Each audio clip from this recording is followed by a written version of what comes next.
Quels sont les défis auxquels on a fait face les entreprises du XXIe siècle?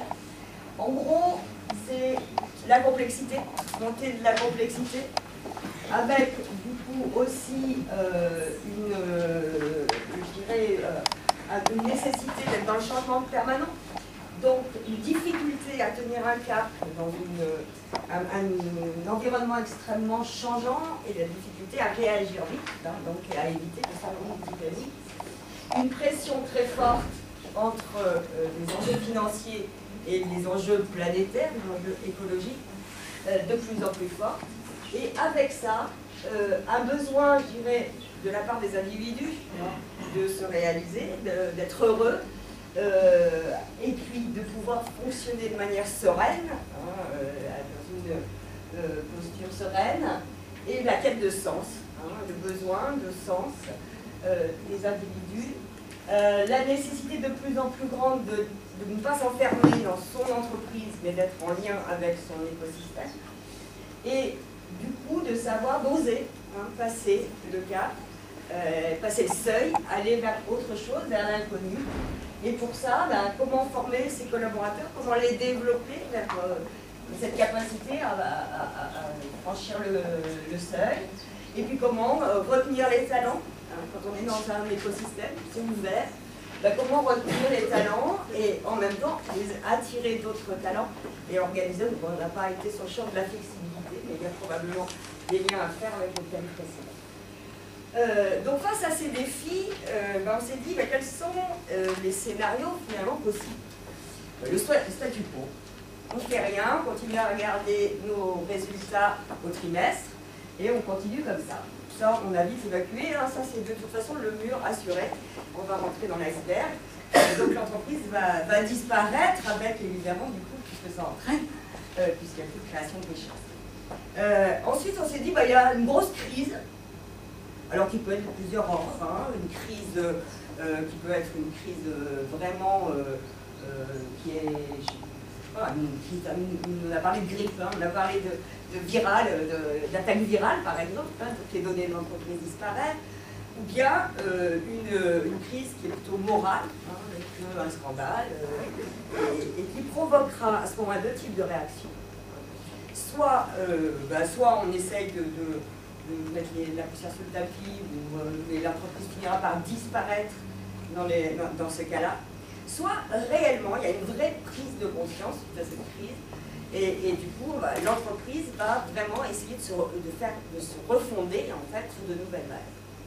Et puis il y a enfin un autre scénario qui est de se dire, mais bon, on est parti, c'est vrai, plutôt à voir comment l'entreprise qui existe aujourd'hui va finalement se transformer, mais on peut aussi imaginer qu'on la laisse mourir et qu'il va y avoir un renouveau avec une nouvelle génération d'entrepreneurs, avec des nouveautés dans l'écosystème qui font qu'il y aura un renouveau d'entrepreneuriat et avec effectivement une façon de penser qui permettra de faire face à ces défis. Voilà. Alors, les enjeux qui, du coup, évidemment, le plus évident, c'est la capacité de l'entreprise à réagir et à s'adapter, donc à prendre la prise de conscience, ça on y reviendra tout à l'heure, parce que ça c'est une question qui est compliquée, qu'est-ce qui va faire qu'est-ce qui va permettre la prise de conscience?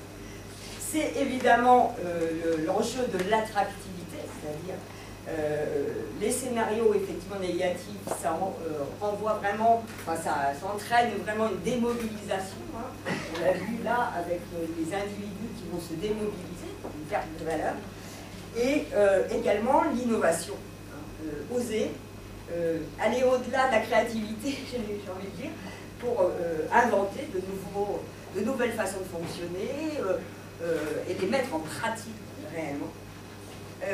Et puis pouvoir effectivement continuer à avoir du cash et pouvoir investir et fonctionner. Alors on s'est dit, bon, les scénarios positifs, les enjeux positifs, c'est que du coup l'entreprise devient évolutionnaire, au sens où elle a conscience de ses enjeux, de son impact sociétal, Et puis, du coup, transdisciplinaire, elle comprend que sa richesse, sa valeur, c'est aussi de s'ouvrir sur d'autres choses. Et puis, une vision, bien sûr, long terme, et pas seulement centrée sur le trimestre.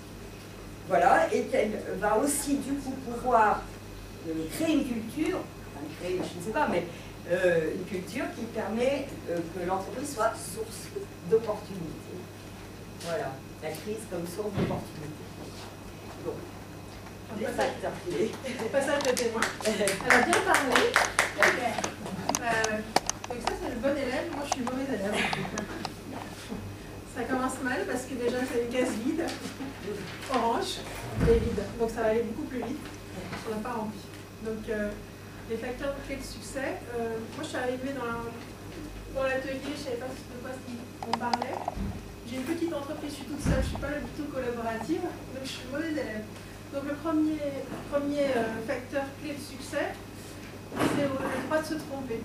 Donc pour pouvoir éventuellement s'autoriser à toute autre chose, c'est pouvoir faire des erreurs. Voilà, ça c'était la première petite chose. Donc voilà, à l'avance, je me l'accorde. C'est voilà, pouvoir apprivoiser ses ombres aussi dans l'entreprise, j'imagine. Commencer par être bienveillant. Voilà, donc le premier clé de succès, ça serait susciter l'enthousiasme. C'est vraiment relié au sens, trouver du sens. Et ce qui est, disait Olivier tout à l'heure, je crois, c'est vraiment probablement ce qui génère le plus d'énergie chez les gens, l'envie de collaborer, tout simplement de se lever le matin et d'aller travailler.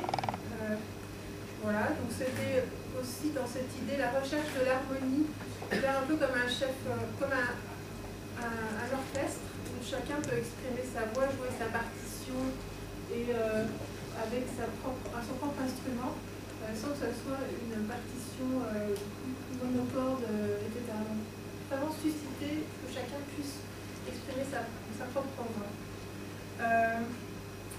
Voilà, après il y a des choses plus... voilà, c'est marrant parce que vraiment ce qu'on a retenu, c'est marrant.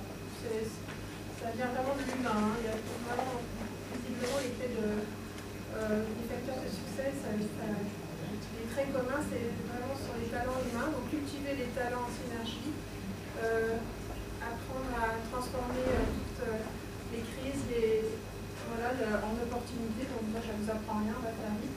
Et puis surtout, c'est oser encourager les pionniers. C'est-à-dire qu'en fait, l'idée, c'est d'apprivoiser l'inconnu et l'invisible. Donc c'est s'autoriser, se permettre à aller dans cette zone, finalement, qui existe, qui est non connue.